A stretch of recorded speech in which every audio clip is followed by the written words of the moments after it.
Programang ito ay rated SPG, striktong patnubay at gabay ng magulang ang kailangan. Ayaw munang patulan ni Espinas ang offer ni Olga na pagpaslang kay Tanggol.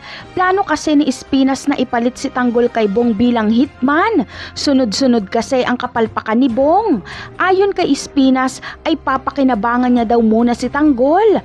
Baka daw mas malaki pa ang kitain niya kay Tanggol kesa sa ibabayad ni Olga.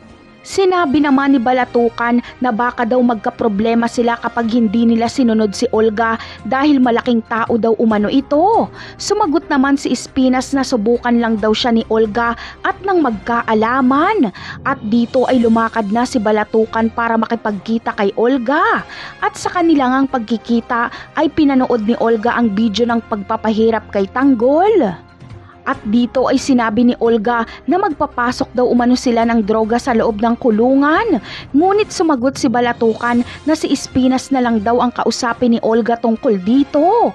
Kaya sa mga susunod na araw ay magkikita si Olga at Espinas at pag-uusapan nila ang pagpasok ng droga sa loob. Ngunit mapapahiya lang si Olga dahil ayaw ni Espinas ng droga.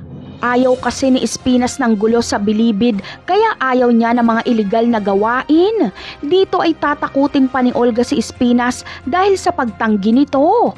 Ngunit titiklop si Olga dahil napakatapang nitong si Espinas at hindi siya takot kahit sino pang makabangga. Kilala kasi ni Espinas ang mga Montenegro at kahit anong oras ay pwede niyang ipatumba itong si Olga kapag magtangka ito sa kanya. Napakarami pa nating dapat abangan sa mga susunod na episode ng Batang Quiapo. Paalam!